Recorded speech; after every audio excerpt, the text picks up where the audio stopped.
What's going on, guys? It's the Bigs Podcast, episode number 90. And you know what?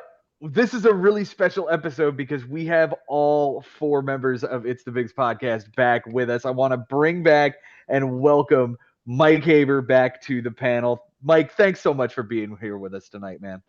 Yeah, thanks for having me back with open arms. Ben said it before we started, but this is going to be a therapeutic half hour for me talking baseball with you guys. It is the only week between camp and school that I have, which is awesome.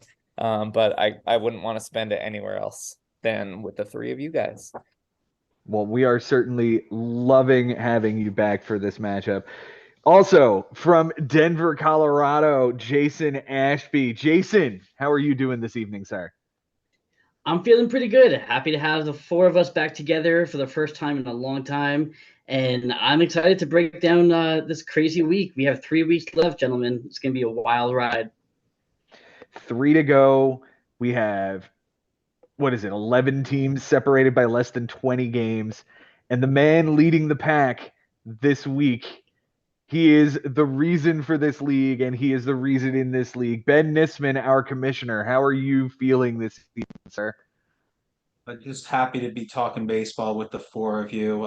Like Mike said before, like this is exactly what this podcast was initially built for us to just have a platform for us to talk about everything that went down and our opinions of it. So lucky to be with you guys. Very grateful every single time. Jo Schubert, please, as always, lead us off, my friend. Let's get going, boys. It is 3 weeks until the playoffs. We have so many teams in the hunt. But with Mike Haber with us here this week, we are going to lead it off with our matchup, Mike. Taking a 12-8 victory, I am over you. I'm going to go ahead and let you have a moment here just to sort of reflect on the week that was. Yeah. I mean, first of all, hats off to you, Joe. I was up, I think it was 14-5, maybe going into Friday. Going into Thursday or Friday. I was up 14-5.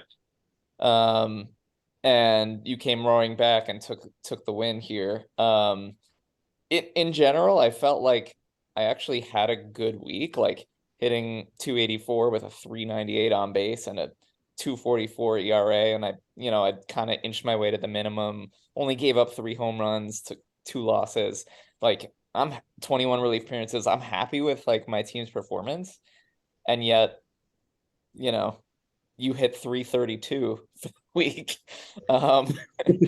and somehow got 7 saves. Only gave up 2 home runs. Like you got 3 triples just to smack me in the face with it a little bit. And then on top of it, Ezekiel Duran, who single-handedly made this a 12-8 victory for you instead of 11-9, because of his 3 errors on Sunday. But, some of that's why we're here. It's so fun to break it down, and you earn this win, and you piece this team together week by week, Joe. And you got a scary team now, especially when all of them have a doubleheader on the same day, which that was insane. It was absolutely insane. We'll get into that. Jason, you did the research on this one, man. Let's break it down. Let's hear what you got. Yeah, so Sunday was a crazy day. First of all, as Mike mentioned, he coming out of Wednesday, Mike. Coming out of Thursday, you were up 14-6. And then, the weekend happened, and Joe just kept chipping. On Sunday, Joe flipped doubles. He flipped errors, thanks to Duran. Mike, you wins were tied, and you won that. Joe led in ERA, and Mike, you flipped that. And Joe led in relief appearances, and Mike, you tied that. Looking at close categories, Joe wins by 3 doubles, 2 steals, 1 error, and 1 homer allowed. Mike wins by 4 ticks on the on base, a win and a loss, and you guys tied in those relief appearances. Joe, on your bench, you go 8 for 38. That's not terrible. Not at all. Oh, so am I supposed to do something? I don't know. Just guess Okay. whenever you can think of it. All 204. right. No, it's higher than that. I'll go with 222. Right in the middle, 211. It's a 211 with 5 runs, 2 homers, 2 RBIs, 4 walks, 13 strikeouts. None of that plays. You did bench Chris Bassett on Saturday, who would have gotten you the win, but he also would have given up a home run. So that's kind of a wash. Those are the only 2 stats that would have played from that outing. So it really, I think all told, it was a good benching in Cincinnati. Yeah, he would have raised my ERA despite only giving up, what was it, 2 earned over 6. Yeah. Yeah. Yeah. You used all 12 ads. You dropped Lucas Sims and Fernando Cruz, picked up Drew Verhagen, 2/3 of an inning, 150 whip and a relief appearance. Added Sean Manaea, 3 1/3, a win, 2 walks, 5 strikeouts, and 090 whip in a relief appearance. Dropped those 2 guys for Ryan Brazier, an inning, 2 strikeouts, and a relief appearance. And Johan Oviedo, 4 innings, a loss, a homer, 5 walks, 3 strikeouts, a 9 and a 250 against our Mets. Dropped Colin Holderman for Drew Smith, an inning, a walk, a 1 whip, and a relief appearance. Then you dropped Oviedo for Xavier Curry, and that game was postponed, and then you dropped him the same day, so you never got him in. And you did picked up Kyle Lewis for 0 for 2 with 2 strikeouts. You dropped Kyle Lewis for James Karinchak, an inning and a third, a walk, 2 strikeouts, and 0.75 in a relief appearance. And you dropped Drew Smith and Karinchak to pick up Cole Irvin, and then dropped him the same day for Jake Diekman, 2 innings, a walk, a strikeout, a 1 whip, and a relief appearance. For what it's worth, Irvin went 5 innings, gave up a homer, a walk, 3 strikeouts, a 180, and a 1 against Oakland. You dropped Brazier for Kendall Graveman, an inning, 2/3, a walk, 2 strikeouts, an 060 whip, and a relief appearance. And you dropped Diekman for Verhagen on Sunday, who did not come in. All 12 ads, 1 hitter, 3 starters, 7 relievers, and a bulk guy. Any of those you want to hit on? I just keep seeing Ben nodding his head every single time I found one of those relievers that got in. Like, what do you got there, Benji? I'll throw it in at the end when we get through all of them. I have plenty to talk about. So the question of Cole Irvin and Xavier Curry. Cole Irvin was very much, I wouldn't call it a bluff, but it was I don't need to do this now because Peralta threw his 5 2/3 of really nice baseball. I was gonna bench Bassett at that point. I didn't need to do Curry too. And if I don't need to do that guy, then goodbye. I'll go ahead and pick up the next one. And the same is true of Cole Irvin. Get the relief appearances. I don't lose that category, and that's really where it was at. There you go. Good stuff. Let's hit on your key players real quick. Your MVP is going to be Gunnar Henderson. 526 with a 526, 5 runs, 3 doubles, a triple, 2 homers, 9 RBIs, 5 strikeouts. Yeah, great. That sounds great. Yeah. When he didn't just get on base 526. He hit 526. This is ridiculous. Yeah. Yeah. No walks. Just gonna slug that out. Yep. It hit the fucking ball. Yep. I'm giving the least valuable hitter to Max Muncy, who didn't get you a hit. There were some days where he was benched and he went off, but while he was in your lineup, he did not go off. So a walk and 3 strikeouts, a 143 on base. But really, I mean, the whole offense kind of just killed it this week. On the pitching side, Spencer Strider, Cy Young, 7 innings, a win, a walk, 10 strikeouts, nothing earned in 0.29. And the Cy Young is Matthew Liberatore, 4 1/3, a loss, 3 walks, 5 strikeouts, a 10.38 and a 3. Hat off to Jack Flaherty for his 21 ERA as well. Yeah. For Mike Haber on your bench, sir, you go 5 for 23. Nice. 168. Do I hear any other guesses? I'm gonna go 211. It's a 217. Oh yeah. But both of you just had like incredible bench weeks. 217, 2 runs, 2 doubles, an RBI, a walk, and 11 strikeouts. None of that plays. And just like Joe, Mike, on Saturday you benched Braxton Garrett, who would have given you a loss and would have tied that category. So well done there, sir.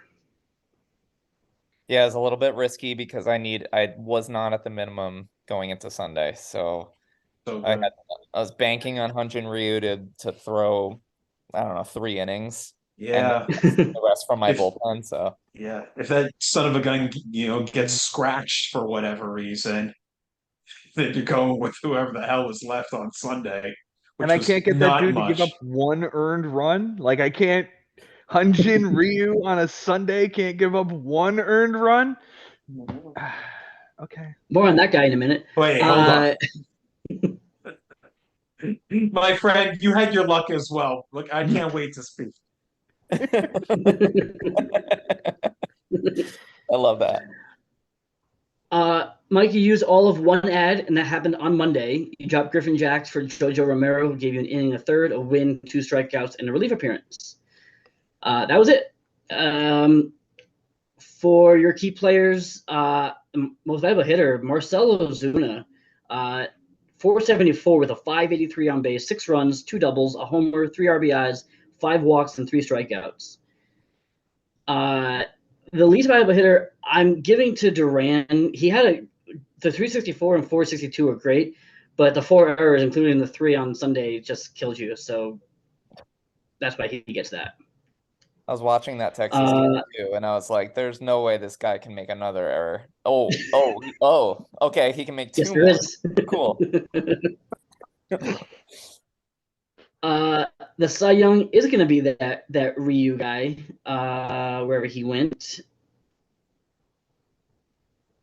I lost him. 5 innings, a win, a walk, 7 strikeouts, nothing earned with a 1 whip. There he is. Yep. On a Sunday. And the get Cy him Young, over the minimum. Yeah, that. And give him the wins. That. The Cy Young, I guess, is Justin Verlander with his 7.20 and 2.20 ERA and WHIP, but he did get 5 innings and a win, 2 walks, 2 strikeouts. Your pitching was pretty spot on this week, so it was kind of hard to find somebody who did not do well. Yeah, I'd say his shit was pretty spot on. Okay, Benjamin. Thank you. Go. All right. Firstly, Monday is always interesting because it's like, oh, who wins that first day, right? And after the show was over, Joe talks to me. He says, hey, Ben, my team today, she raked. And to the tune of a 400 average and a 500 on base. And Mike is doing something similar on a Monday. He's batting 364 with a 500 on base. Normal stuff happens. On Tuesday, Joe actually hits a batting average that I can, I can personally familiarize myself with, a 182. And Mike is like doing his thing, 310 and a 444.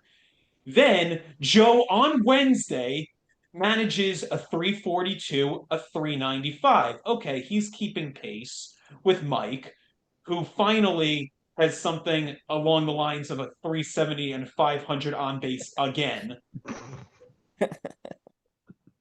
Joe has a normal batting average again, a 150. Okay. Mike on Thursday didn't hit at all. Like he didn't have any players. Yeah, that was the weird thing. I was playing. I saw that opportunity. I was like, there is an opportunity to just fucking jump all over it and team hit 150. Yeah, right. But all they were doing basically was going a hot day, cold day, hot day, cold day. So my math is right. Friday should be, how about a 447 batting average, a 500 on base, and 19 scoreless innings with 24 strikeouts. Joe, get the hell out of Aberdeen, Madawan. On Saturday, Joe hits 310 and a 365. And then he finishes this bludgeoning on Sunday with a 476 and a 500 on base. I've never seen this before. Like, I've never seen such consistent hitting across the board between two teams. And then finally, Mike ran out of steam like a normal team should, was still batting 306 on Saturday. But this was just too much. Like, it was just anytime it was hot, it was like, it was numbers that you cannot compete with. It does not matter. So, I mean, the pitching was one thing. Like the pitching went toe to toe. Also, I just getting into the offense. I mean, it was incredible what you guys were throwing. Like this is probably one of the best fantasy matchups I've ever seen in my life. As far as two teams at the top of their game, the top of their skill, going back and forth. The fact that Joe had to make a comeback, this many like unusual numbers, like day to day, it was really amazing and just wonderful to watch as a commissioner. Thanks, man.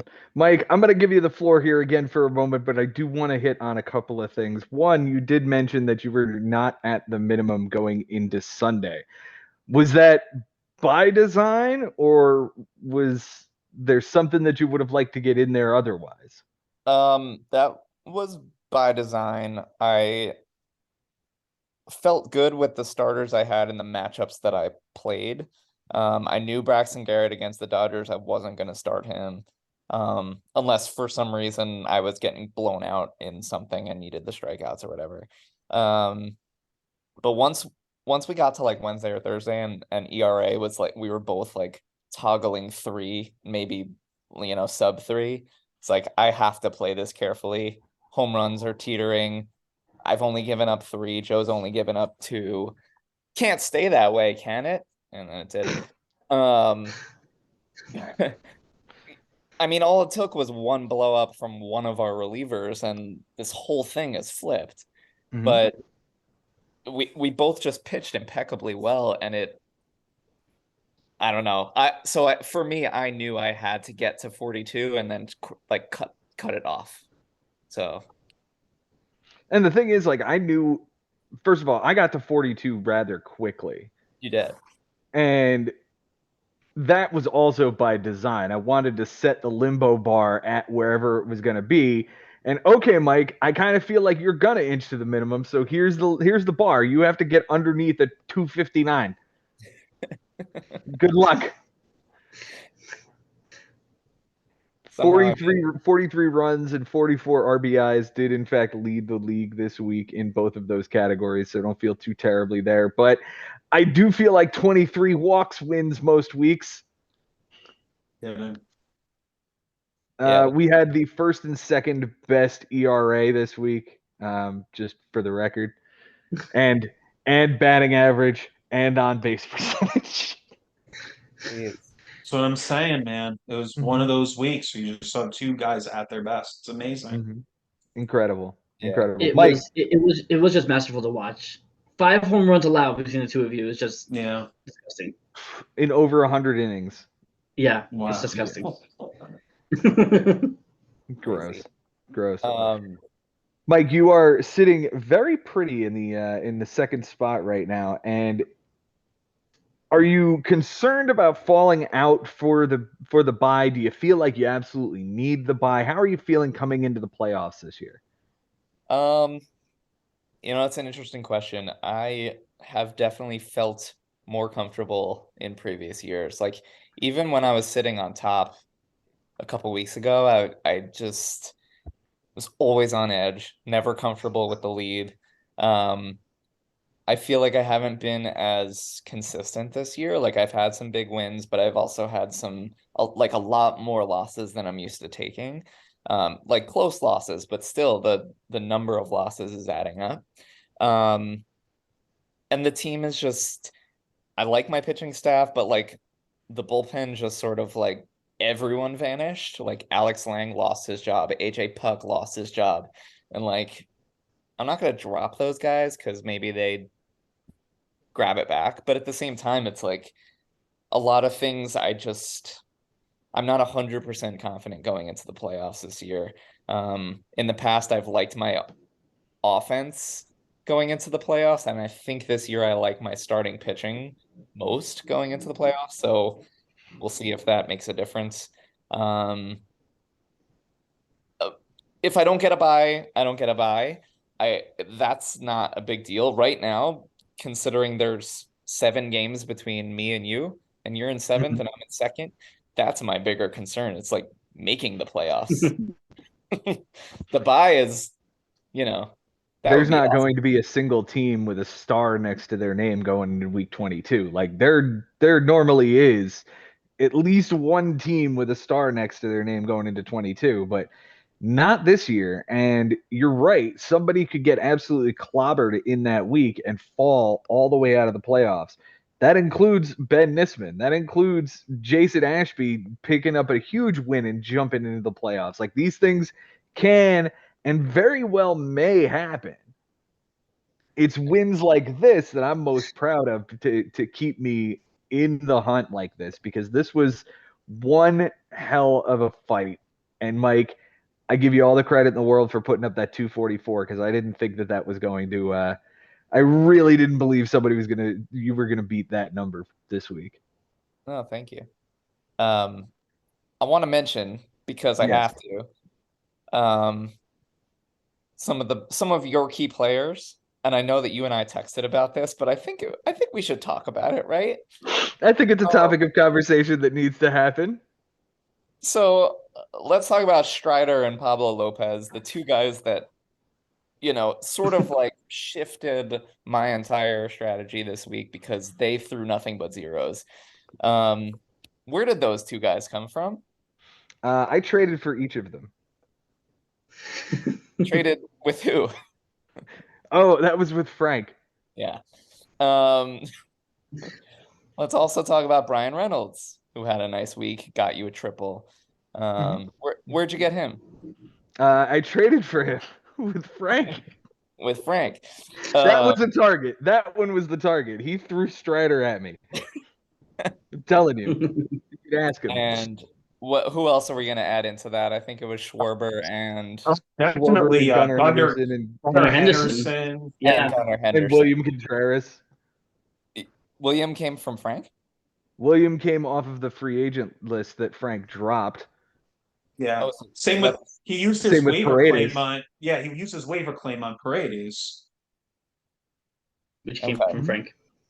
So I'm just throwing this out there because I think it's fascinating. I'm not upset about it by any means, but the players that you received from Frank a couple of weeks ago significantly affected this matchup. I agree. And it worked out fine. Like I knew that I needed to take if I was going to lose, it needed to be a 12-8 and 11-9. And so I'm okay with it. I'm happy that you got your win too. Like I think everything kind of worked out. But that being said, it's just I think something needs to be said here, like that Frank sort of has gone in the opposite direction. You were in what, 8th, 9th, maybe even 10th? At worst, I was 14th. At worst, 14th. Yeah. And that was like a couple weeks ago. It was Less like than 2 6 months or 8 ago. weeks ago. Yeah, it was like Yeah. 6 or 8 weeks ago.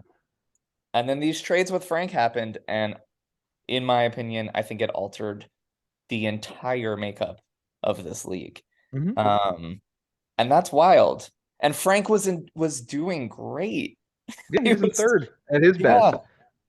So I don't know if you guys noticed that. Also, I know you did, Joe, because we talked about it. But Jason and Ben, if that was something you guys were looking at as well.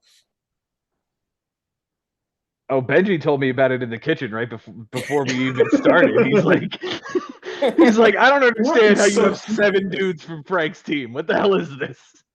I didn't say that, but I'm so glad you just brought up the fact that we're just sitting at the kitchen before the show even started. Yeah. And I'm like, it's just, it's interesting how it just all ends up on your team anyway. And yeah, like those guys have been major contributors, like 4 out of 9 in his regular lineup. It's the fact that Schwarber and no one else grabbed him. So like, Joe used that waiver spot on him, and it worked out. For the record, it was the number 12 waiver claim to get Schwarber. And both Jason and Josh put it in behind me. So it wasn't as if he was going to clear waivers anyway. For sure. But all I was doing was price checking the league. Here's what I'll say though. We've talked about it in previous shows, the fact that Mike, Joe, and myself are in the playoffs basically every single year.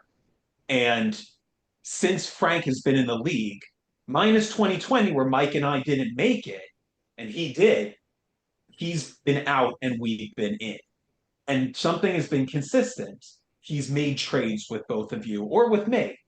But I've said this on other shows, so I mean, it's not any different, but it just seems like him I mean, as far as Joe goes, Joe has 4 championships. So you make with a deal with the devil, like what do you expect? You know, most of the time Joe is going to win the deal. So I don't know. Look, the fact that Bregman hit 208 and had a 296 on base percentage this particular week, and Eloy Jimenez had a 250 average and a 250 on base, and he didn't do anything else. And those are the guys that he received from Joe.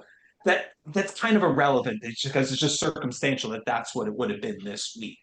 It's more the fact that I'm only mentioning 2 guys, where with Joe we're mentioning 7.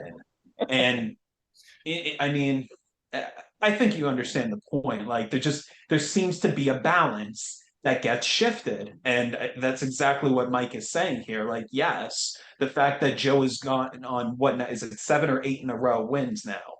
7. But you've accumulated a lot of talent, and it's probably the deepest team we have right now. You know, it could very well finish this thing off. But I also understand that when Frank drops a guy like Seth Lugo, and I guess we'll get into this when we have his matchup, he's also playing for the day. Like he won 12-7 this week. Like he had to do what felt he needed to do to win that day. Not even necessarily the week. Like, yes, obviously, and it all comes down to Sunday, but he needed to try to win that day. And that day he was thinking, Lugo's done what he needed to do for me. He's gotten me his innings. He's not, it's time for the next thing. And I think that's been his focus now for a while, guys, is that every day is becoming so critical. And every win and every stat is a must at this point. And whatever his gut is, that's what he's going to do. And if there are more guys on this team that go on a awful slump, who knows? Like there might be another one that drops. Mike, I don't know if I'm just assuming, but based on your reaction, I don't know if you even knew that Seth Lugo had hit the free agent list until Ben said something. Is that what I gathered right there? Yeah, I didn't know. Was that recent? It was within the last yesterday day. Yeah. All right, that's fascinating. Mm-hmm. Mm-hmm. To answer the question in your head, Mike, yes. Yes. I have so many questions, but the biggest one is, why did you have to trade Strider? That is the biggest question. Because that's your ace, and you're headed cruising into a play. Not cruising, but you're headed into a playoff. You're in 3rd place. You have arguably top 5 pitcher in baseball, maybe top 3 at this point. He's probably the NL Cy Young, man. He's got 14 wins and leads the league in strikeouts. Okay, so top 2 then, right? And you're trading him for Glass now, who is probably one of the most injury-prone pitchers that we've seen in the past 5 years. Mm-hmm. So I can't wrap my head around it. Yeah, it was a 3 for 2. I'll say that Eloy, he likes the team and the offense around Eloy more than Reynolds. It would be kind of a wash on the 2 for 1 with Lugo. The thing with Frank and Strider is that there was at some point a feeling that he's not going to continue to do this. And I think he mentioned something about last year, how Strider kind of tailed off towards the end. So similarly, in the way that he was buying low on Michael Harris, he was selling high With Strider, he doesn't believe in him. He thinks at the end he's going to screw him. And there's still 3 weeks left, and that could still happen. But right now, yes, like like it's coming very, very loudly on how much it's been benefiting Joe. The other thing I do want to point out, you did bring up Pablo Lopez there, Mike. We obviously know that Spencer Strider leads the league in strikeouts. Do you know who leads the American League in strikeouts?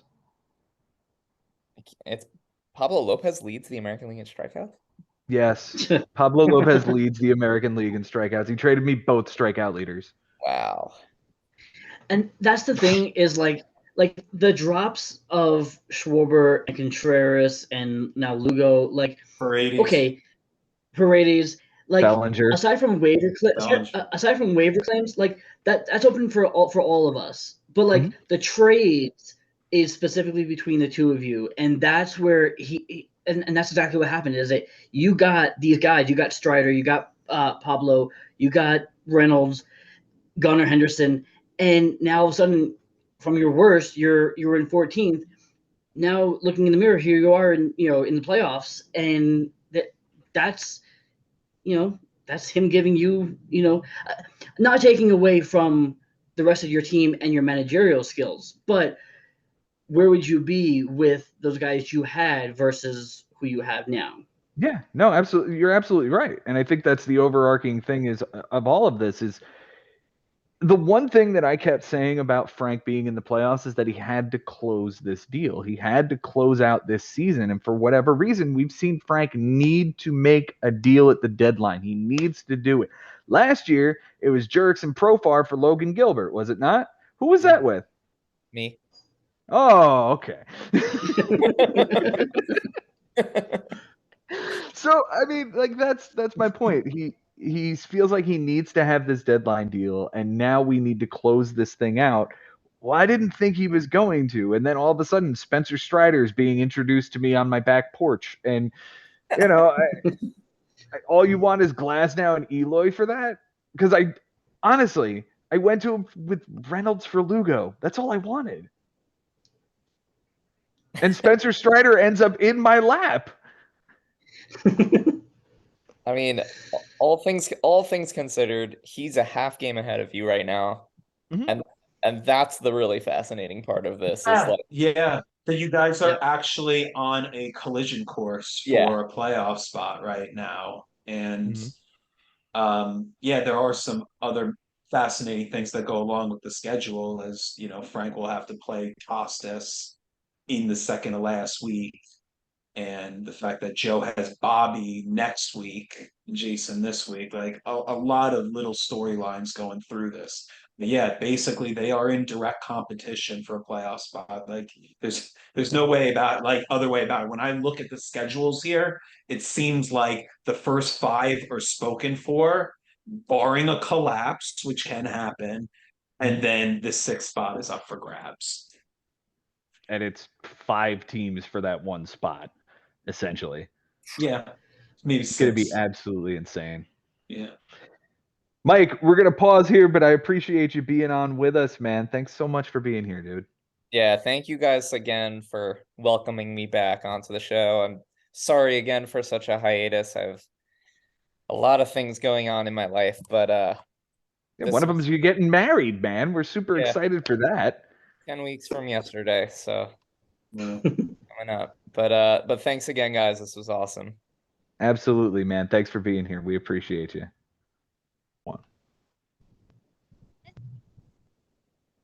Thanks again, Mike. We really appreciate you being here for our matchup. And let's move on to, well, this is going to be a nice segue. Let's talk about the matchup between Frank Bucco and Bobby Russo. Jason, you had the research for this one as well. Take it away. Yeah, this was interesting because Bobby led the entire week until Sunday. On Sunday, doubles and triples were tied, and Frank took both of those. Bobby was leading in strikeouts by batter, and Frank flipped that. Bobby had too many strikeouts. Bobby led in average and on base, and Frank flipped both of those. Home runs allowed were tied, and Frank won that. Frank did lead in ERA, and Bobby took that one. and then Bobby led in relief appearances, and Frank tied that up. So it was a crazy Sunday for Frank. And in what was, again, he was down all week. He kept it close, which is why, Sunday he was able to do what he did. But Sunday he did not lead at all after any day until Sunday. Wow. Looking at the close categories, Frank wins by 3 doubles, the triple, 2 RBIs, 3 steals, 4 strikeouts by a batter, 2 errors, a homer allowed, and 7 ticks on the whip. Bobby wins by 4 runs, 4 walks, and 2 saves, and they tied in homers and relief appearances. For Frank Bucco on his bench, well, once again, he did not have any bench stats. Nothing. The only thing and we talked about him, on Friday, he benched Seth Lugo. Before he dropped him, he benched him and gave him 6 shutout innings against Arizona. So that could have affected ERA possibly, but otherwise nothing really changed from that. He used 10 ads this week. He dropped Joey Votto for Ryan Walker as an opener, 2 innings, a walk, 4 strikeouts, a 150 whip against the Rays. He dropped Ryan Barucki for Jacob Junis, also against the Rays, 4 innings, 4 innings, a walk, 7 strikeouts, and 0.75 whip. Dropped Tristan McKenzie for Michael Brantley, so he switched IL spots there. He dropped Junis for Mike Clevenger, 7 innings, 2 walks, 7 strikeouts, nothing earned, an 0.71 whip against the Cubs. Dropped Ryan Walker and Clevenger for Tom Cosgrove, an inning, a walk, 9 and a 2 in a relief appearance, and Adam Duvall 1 for 4 with a run and a strikeout. Dropped Duvall for Nicky Lopez, 0 for 2 with 2 walks and a strikeout. And then Sunday happened. Sunday, he dropped Cosgrove for Elvis Andrus, and let me tell you, Frank, I was cursing you out because you took him for me about 14 seconds before I was about to. Wow. But he ends up going 0 for 3 and was ejected for arguing. So I'm not as mad as I was, but I was really targeting that guy. He dropped Andrew Nardi for Matt. Apparently his last name is Cook, even though it looks like Coach to me. This guy did not record an out. Single, walk, single, double, and then got the hook. That's 0 innings, a loss, a walk, an infinite, and a relief appearance. What a cock. Shock. Yeah. That didn't work out too well. Then he dropped Seth Lugo from Michael Tonkin, 2 1/3, a walk, 4 strikeouts, nothing earned, an 0.86 whip, in a relief appearance. There you go. 10 ads, 4 hitters, 2 starters, wow. 3 relievers, and an opener. That wasn't 12. Okay. Interesting. Nope. Yeah. 10. Yeah. 10. And one of them is Seth Lugo on a bench. Okay. Yep.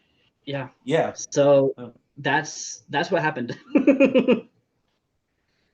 Let's hit his key players real quick. His MVP is going to be Francisco Lindor, 400 average with a 419 on base, 7 runs, 3 doubles, 5 RBIs, 2 steals, a walk, 6 strikeouts, and an error.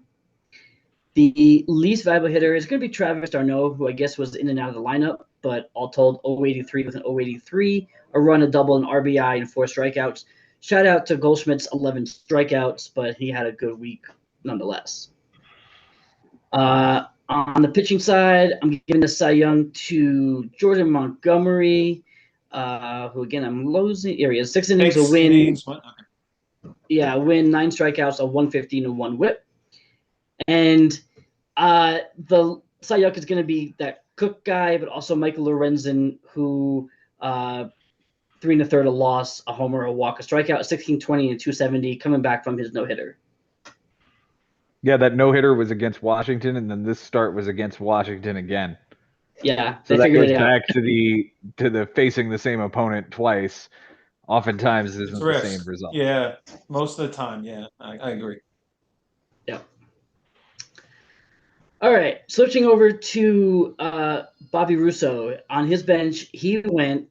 This isn't as good as Frank. He went 10 for 21. Ooh. Yikes. 493.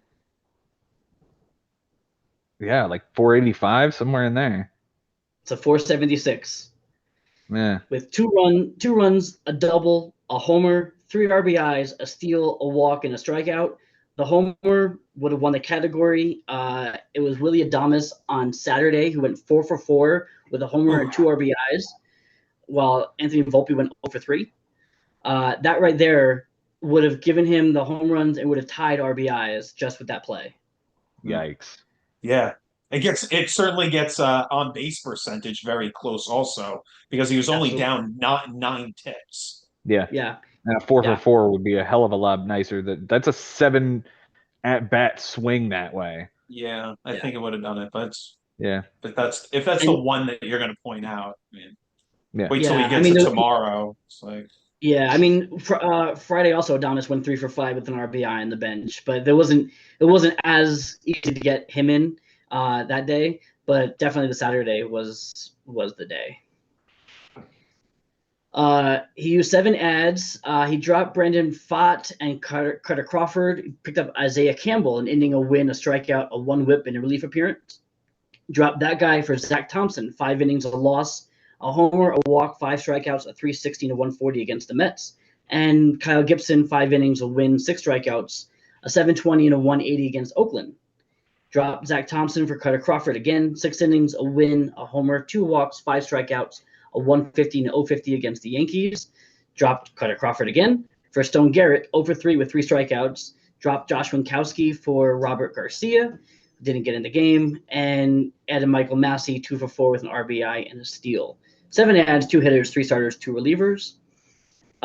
His key player is going to be, his MVP is going to be Christian Walker, 385 with a 500 on base, 8 runs, a double, 4 homers, 11 big RBIs, 6 walks, and 5 strikeouts.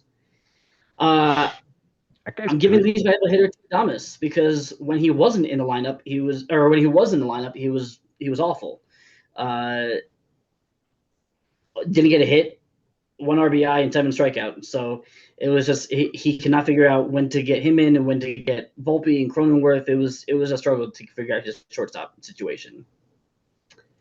On the pitching side, the Cy Young is going to be Aaron Savali, 6 innings, a win, 1 walk, 5 strikeouts, nothing earned, and a 1 whip. And the Cy Young is going to be Josh Winkowski, who is no longer on the team. 1 2/3 innings, 16.20 ERA, and a 3 whip over 2 appearances. It's interesting that he had an issue with the shortstop position, and yet he traded for Willie Adames and got rid of what was it, MJ Melendez? yes. So like, I kind of feel like if you traded for that guy, you should be playing that guy, right? Is that what you're thinking, Ben? To an extent, but I've been there. Like I've been there where I end up benching the guy that I traded for in an important moment, and it screws me. I mean, I can empathize with Bobby here having this challenge. Like it's tough to swing all those guys in. You're gonna have to bench somebody. That's the thing about having a deep bench, and 3 guys that counts at this point as a deep bench compared, to a lot of the others. So yeah, it's going to be tough to get those guys in, but right now he's still making it work. Absolutely. I think this was also the week of the Jose Ramirez suspension on Monday. Is that right? That sounds right. Yes. Yeah. So he missed a day of that guy. And you know what? Like at the end of the day, 1 day might be enough when you lose on base percentage by 9 ticks. That might be something where that guy could have made the difference here too. Pretty interesting week. One of these 2 teams I feel like is going to make the playoffs, though. I don't think both of them fall out. Is that something you could agree with me on, Benji? Yeah, I'm with you. I I think it's certainly possible because scheduling can allow that to happen. For instance, if like you and Costas just have like amazing win, like across the board, like that would mean that Costas crushed Frank, and it would mean that you crushed Bobby, and And up we'd go. It's possible, Yeah. but yeah, I would say there's a good chance of at least one, if not both. So my question to you, Jason, is which one of these 2 guys is more likely to be a playoff team this year? I still think. Let me tell you the schedules before you answer, okay? If you didn't know it. Okay. So Frank currently has Christian, then Costas, and then he finishes with Mike Sherman. Okay? See there? You with me? Yep. Okay. Okay. So now the next one is he's got Henry, and then Joe, and then Adam. Wow. That does sway a little bit because I feel like Frank has at least has the easier schedule. But yeah, it's hard to bet against Bobby, but I feel like Frank, between not having a bench, which seems to maybe be working in his favor right now, and the easier schedule, Frank might find his way in the stands. I think he's got the easier path to go. He's just got to handle his business, and Frank recognizes. He said to me, the only thing he was concerned about this week was beating Bobby, and he did that. And now he's got to move on, and now he's got to face Christian and beat that guy. And then he's got to face Costas, and he's got to beat that guy. He recognizes it's week to week, day to day right now. It is not, looking to the future right now. He needs to win today and the week that he's in. Yeah, and if he can get a nice big W over Christian, that definitely sets him up pretty good. No doubt. And again, the schedule is what it is. It's very favorable to him in this scenario because other guys are going to be like I have Bobby. So the two of us facing each other benefits him even if we play to the middle. As long as he can do his business and win. What he's supposed to, and that's just win, baby. That's what you got to do right now. I think at this point, he'd probably prefer you to lose. Yeah, I mean, I'm sure he'd one of us. It doesn't matter which one it is. No, but I would say who's ever lower in the standings at that point, he'd want to lose, Yeah, that would make sense. Well, so 3 more weeks, guys. 3 more weeks, man. It's going to be absolutely insane. It does not stop until week 22. Let's move on, Jason, and it's time to talk about your matchup with Henry Collins. And, it wasn't that long ago. In fact, I think it was only about a week ago that Ben Nisman was crying to the heavens, Jason Ashby is due a win. Well, here it is. Here it is. 13-7. How you feeling after this one? You know what? I do feel good. I feel good. I was feeling better, with a bit of a bigger lead, but I was trying to Ben in the middle of the week that things were not looking good, and here we are. I came with a 13-7 win, so I'm happy. I wish it was better, but against a team that's that was in second place, I'm satisfied with a 13-7 victory. No doubt. You should be. You should be very happy right now. Now, on Sunday, Henry took saves away from you with 2 on the Sunday to win that category. He also watched as you gave up enough walks to tie that category. However, you took strikeouts from him here because he had a 6 strikeout lead on Sunday. So it was just these 3 categories that flipped. Close categories this week for you, Jason, who won the week. You won by the triple. 3 home runs, a walk, and 3 strikeouts. Henry wins by 2 doubles, 5 ticks on the batting average, 4 ticks on the on-base percentage, a loss and a save, and you guys tied in those walks. Jason, for you on your bench this week, 6 for 27. Okay. 228. Jason? 216. It's a 222 with the 2 repeating forever. With 2 runs, 3 doubles, an RBI, and 3 strikeouts. Obviously, you'd have to be perfect with the 3 doubles. I'm not going to hold that one against you. Otherwise, nothing else here plays because I don't know that unless you're going to get those 6 hits in replacement of offers, I don't know that we can really count it against your average and on base percentage, considering you hit 307 with a 369 and still lost. The big one was Sunday. I benched Christian Yelich on Sunday. He was coming off an 0 for 5. He was going against Scherzer.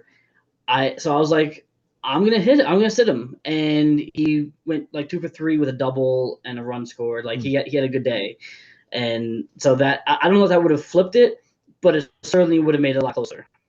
Absolutely, no doubt. Used all 12 this week, Jason. You dropped Yanni Chirinos for Ryan Yarbrough, a 3-innings save with a 3 ERA and an 0.33 WHIP. You dropped Tyson Miller for Gabriel Moreno, 1 for 3 with a double and an RBI.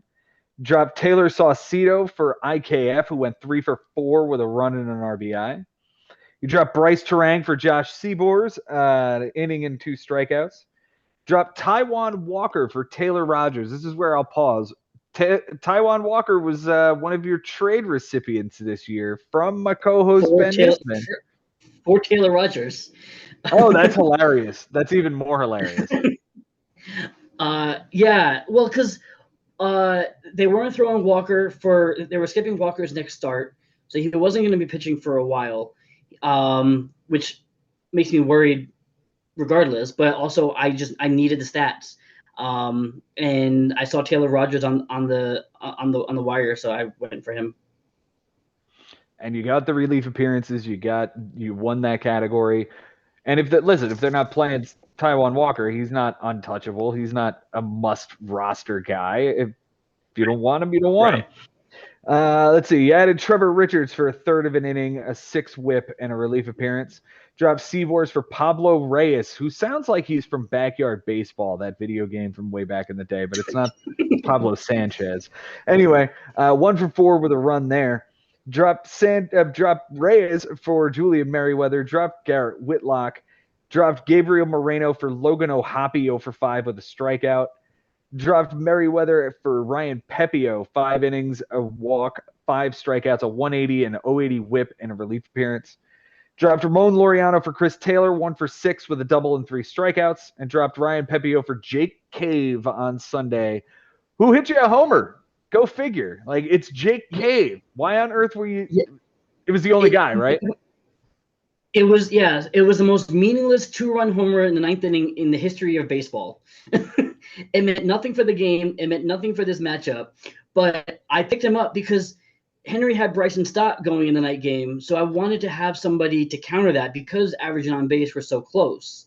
And I waited and waited and waited for, I picked him up like in the middle of the day, waiting to see where things were going to be settling. And so I wanted to have that bat for the night game. Bryson Stott went one for 4 with a strikeout and a run scored. And that was enough to keep and Cave didn't do anything all game until the most useless home run ever because it didn't do anything. And it was just enough to get you that close and be annoying now. Exactly. Yeah. All right, your MVP this week is Julio Rodriguez, 568 with a 579 on-base percentage, 7 runs, 4 doubles, 2 homers, 12 RBIs, 6 stolen bases, a walk, and 8 strikeouts. What? 6 steals and 12 RBIs? No. This guy was the hottest hitter in baseball right now. He's setting records right now. Yeah, didn't he have the most hits in like a 5-game period or something? He had like 17 hits in 4 games or something like that. Yeah, here it is. 4 for 6, 5 for 5, 4 for 5, and a 4 for 6 over a 4-game period. Get the hell out of here. The least valuable hitter is Chris Taylor, a 167 with a 167, 3 strikeouts and a double. The Cy Young I'm giving to Eduardo Rodriguez, 6 2/3, a win, a walk, 6 strikeouts, a 135 and an 075. And the Cy Young I'm going to give to Framber Valdez. Feel like he didn't have exactly the greatest week. 12 2/3, 2 losses, 3 bombs, 3 walks, 9 strikeouts, a 639 and a 150. Yeah. On the other side, Benjamin Henry went 10 for 36. Okay.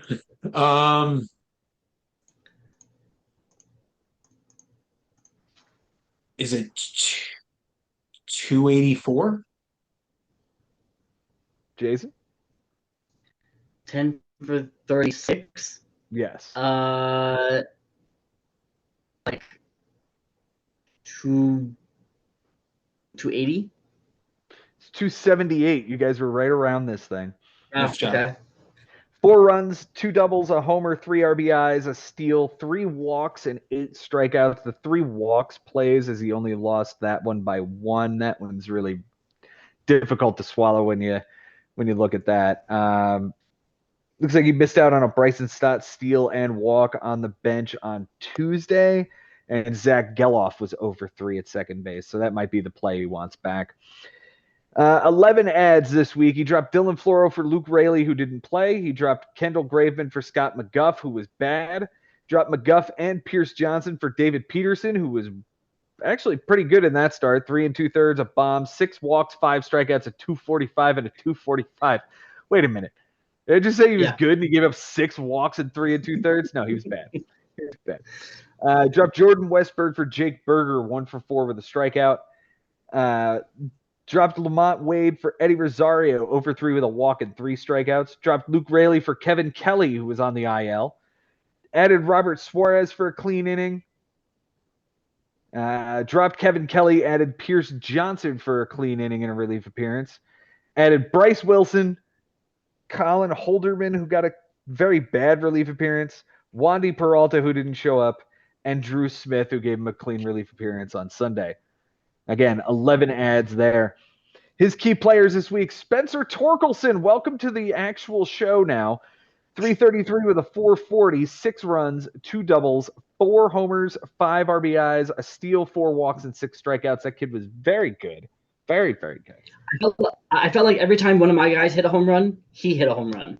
Like, every time. Alonso homered, Torkelson homered. Wow. Devers homered, Torkelson homered. Like, that's just what it seemed like. He had a good week. I mean, and you know what? He's a former number 1 overall pick. It's about time we start seeing some progression out of him. And this is about the time you should see it, at the end of the second year, so that next year he's a viable first baseman, in my opinion. And also, by the way, real quick, Eddie Rosario was the NL Player of the Week, and Julio Rodriguez was the AL Player of the Week. So we had the AL Player of the Week and the NL Player of the Week going against each other in this. Mm-hmm. And the fact that Henry made an ad on him on a light Monday just to help him contribute, and then it's just he couldn't get him out of the lineup, and it was just cemented in there. And just give him a lot of credit here. This is the most ads that Henry has used so far this season. Yeah. Really strong week from Henry in the loss. His least valuable hitter this week is Andres Jimenez, 182 with a 182 and 3 strikeouts. The Cy Young I'm going to give to Yohan Duran, who was one of the 2 saves that he got on Sunday in order to flip that category. 3 appearances, 3 innings, 2 saves, a bomb, 7 strikeouts, a 3, and a 133. The Cy Young goes to Jesus Luzardo. Another bad week from him. 3 2/3, a loss, 3 bombs, 3 walks, 3 strikeouts, a 12.27, and a 3 whip. Jason, you're hanging on to this thing with everything you've got right now. Are you going to make this thing happen? Are you going to make the playoffs this year? My fingernails are bleeding. Let me just go over a couple things real quick. So I actually took notes because there were some things that happened this week that just blew my mind. So Tuesday happens. Tuesday, the Mariners are winning by 3 in the 8th inning, in the bottom of the 8th inning in Kansas City. Andres Munoz comes in to get the final 2 outs of the 8th inning. He does that fine. 9th inning happens, an error. So then he gets the first out. Then a walk, a ground out, and a walk. Load the bases. Michael Massey hits a single for a 2-run single. And that brings the Royals up to, down by 1. Pinch runner comes in to replace Massey. Salvador Perez hits a single Bobby Witt scores. The pinch runners thrown out at third to end the inning. To end it as Lost the tied save. 8-8.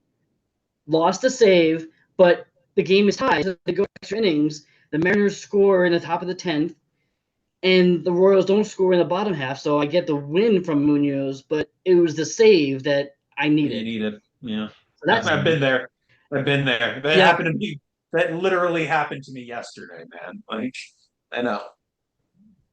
And then Sunday, we talked about Jake Cave. Also, I was watching this Brewers Rangers game because it was just crazy, and it was it was close. It was like 2-1 for like the majority of the game. I'm like, fuck, Devin Williams is gonna come in and get a save. I know it. And then the Brewers erupted in like the 6th or 7th inning, and they took a 6-1 lead. I went, okay, cool. Even if he comes in, it's not a save. Bryce Wilson starts the 9th inning and shits the bed and gives up a run. Devin Williams has to come and get one fucking out, the 6-2 lead, and gets the save. Gets the save, yeah. Oh man.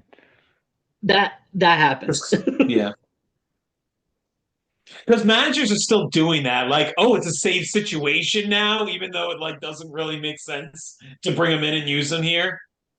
Nope, may as well. Yeah. Gotta It stick to the happens all plan. the time. Yeah, tying run was up. Tying run was on deck, so that counts as a save opportunity because somebody made that rule. Yeah. Mhm. Years and years and years ago. But Oh. yes. But to answer your question, yes, I am fighting with everything I got, tooth and nail. And obviously it doesn't get any easier now because now I have you this week, and after seeing what you did this past week to Mike, I am definitely quivering in my boots if I was wearing boots. But I'm gonna give it everything I got, and we'll see what happens. Yeah, you get Joe, and then you get Adam, and then you get myself. Those are your final 3 weeks. It's not impossible, man. Like, you can make this happen. If the Mets make it and I make it, this will be I will throw a fucking party. All right. We're partying with neither- Jason when he makes the playoffs. Neither of us are mathematically out, but it's going to be a very big uphill climb. No doubt. Really No not, doubt. but if we're talking about 9 stats, though, and you're in direct competition with Joe, so like Mhm. if you do get this win, like even if it is something like 11-9, now all of a sudden, like the It fact shifts you a that little bit closer, and then you it's beat Adam. beat Adam, Shifts you a little bit closer. double him up, Yeah, and then like you are very much in this, man. But like, very yes, much.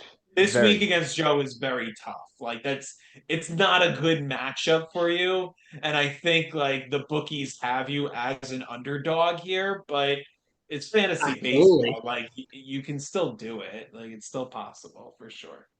good to know we got a sports bet check in on how the Oh Bigs yeah. is shaping Yeah, up. just let me know when it like if you need any lines, and I'll let you know. Like, Okay. I have them in my left ear just talking about it. All right. Just so everybody's aware, Ben holds the betting lines for. Yes. All right, let's move on to the final matchup. Jason, what's that going to be this week? That is going to be a 10-10 tie between James McCloskey and Ari Nisman. Right. This one was interesting because it was Sunday. James was winning 10-9 going into Sunday. Bo Bichette hit a triple that tied that stat. Oh, that flipped that stat. That it was tied. That Bo Bichette triple gave Ari triples and tied the week. So like that was it. That's what happened. All right. Yeah. Went from a 10-9 victory to a 10-10 tie because of one triple. James McCloskey wins by 4 walks. That was it. Ari wins by 3 runs, a double, the triple, a win, and 2 homers, and they tied in errors with 0. Let's start with James McCloskey. On his bench, he goes 12 for 54. Okay.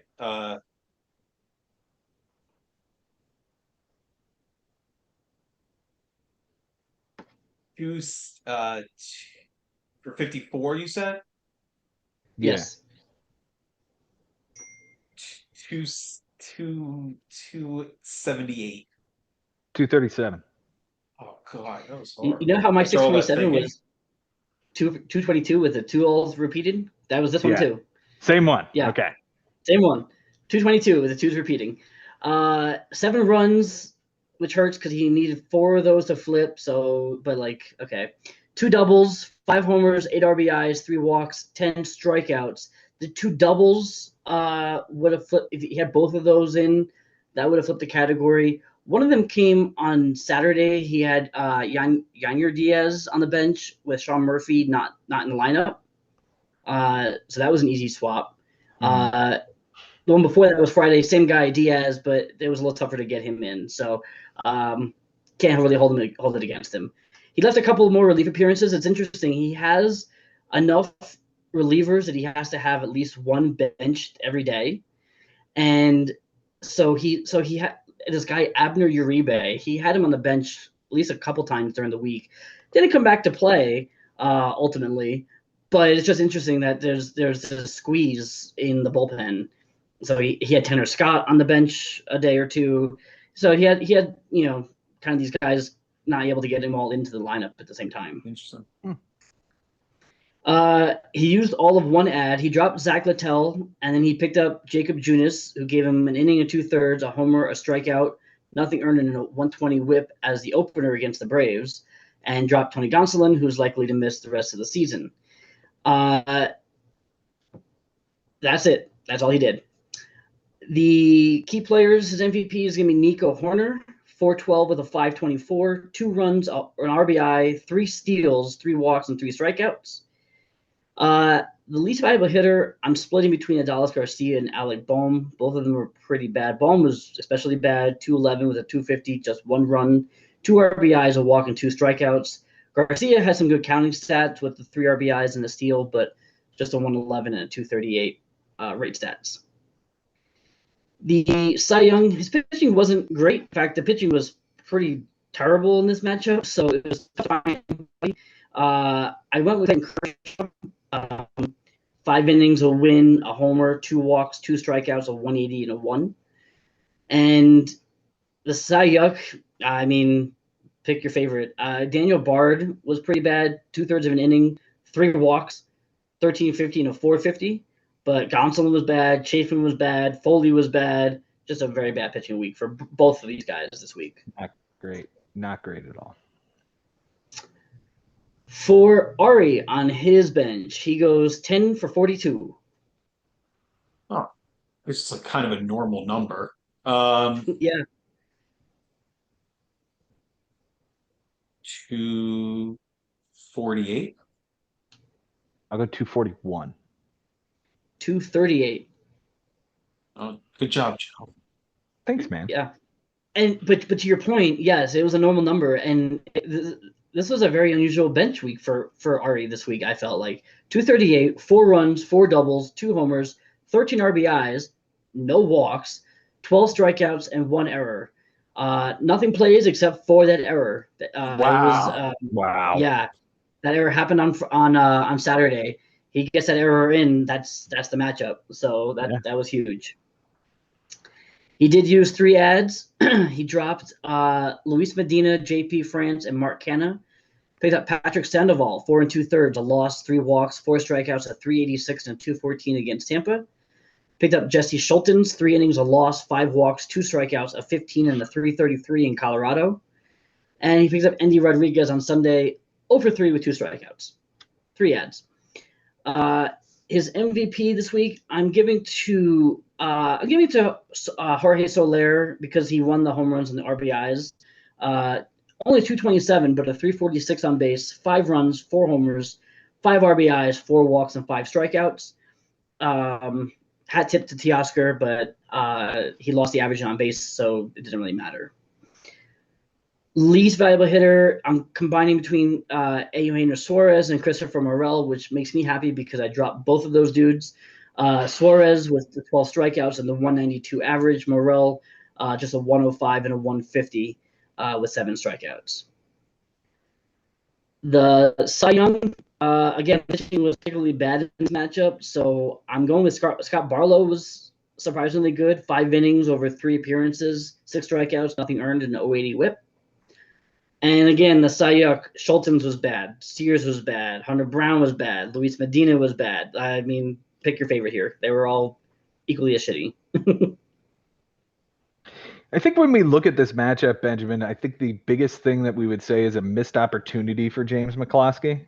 Yeah, you read my mind here. I think this was one that was pretty important. It gets to the point where now he kind of needs to just start doing some, dump trucks like on some teams for the last 3 weeks. Mm-hmm. He's got Matt Losey in the middle there, but Mike Haber as your final matchup, that's tough. I would say this was as close to a must win. And I like the fact that he was basically down in the count for most of this matchup and started chipping away towards the last 2 days and found a way to at least make it a tie score and keep him in this thing at least. No doubt, because this could have been really bad if Ari gets a win or of any substantial margin gets a win here. And that really could end his season. It's not over, but this was an opportunity wasted here where beating up on the 14th place team would really have done you some good in a race that is this close with so many teams involved. Yeah, yeah. And just the fact that he has Josh Haber right now. And Josh, I played Josh last week, and I would say even though he won, his team was unusually cold. Like I think he's due to actually heat up a little bit. And James's offense has been awesome all year, and I think that can still carry him. Like I still think he could beat Josh just based on those guys. So it can go either way, but at least again, James is still in this thing. He's like, absolutely, he can do it with 3 wins, but it's easier said than done, especially with Mike Haber at the end. Right, right. Because having those three, having both Habers and Matt Losey in the middle is a really interesting schedule that I don't know that I would sign up for that, even including Matt Losey in that. Right, right. And we said in previous weeks, like one of these teams at the bottom is going to make a statement. Like this is one of the first ones we're seeing, right? Ari at least doing this, like Ari's name coming up and doing damage. Like he didn't make 0 ads this week, right? He made 3. So 3. okay. I mean, Yeah. he's still playing the game. Like it still matters to him every single matchup. So I I mean, appreciate the fight here. he made more ads than James did. Like, Mhm. and James is the one that's battling for a playoff spot. So Yeah. that's, I would like to have seen more than one ad, and the ad happened on Sunday. Like he didn't make a move until Sunday. Mhm. So like, you probably would have wanted to seen at least a couple ads throughout the week to help, make it not Maybe. so close. Yeah, I mean, hey, runs you're down by 3, like maybe a Thursday or a Monday ad, get a little aggressive there. Maybe you find the right guy there that helps you along the way. But I guess but down by 1 double, sure, yeah, maybe an ad gets you a double here or there. But in general, the guy still batted 272. He had a 363 on base. He won in strikeouts by a lot. He stayed in a lot of these categories. So yeah, I hear you. I mean, after what happened to me last week, like realizing like making a move can really hurt you just as much as, the one you don't. So Mhm. Mhm. For James, it's a bleak outlook with the schedule that he's got, despite having Matt Losey in the middle there. But if there's a guy that's going to do it, this is a hell of a story for this guy to do. yeah, especially missing the minimum against Mike in week 7. Like to actually still be making a run at this is very impressive. If he can win, like if he can get into the playoffs in spite of that happening, that would be incredible. That'd be Absolutely. huge. Yeah. No doubt. And then potentially get a first round matchup against the guy that you missed the minimum against. That's Oh, completely sure. possible. Very possible. Mhm. I mean, I don't know. Again, I don't know about probable.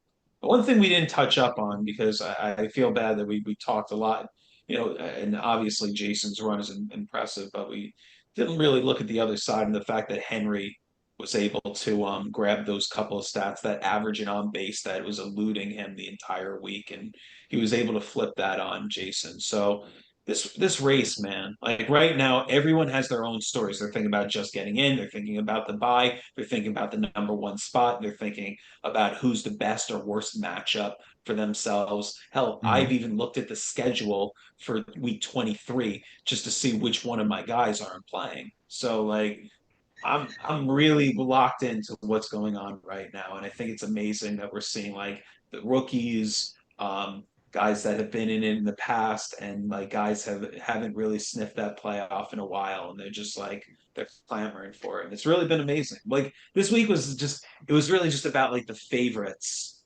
taking basically most of the time the favorites taking care of business.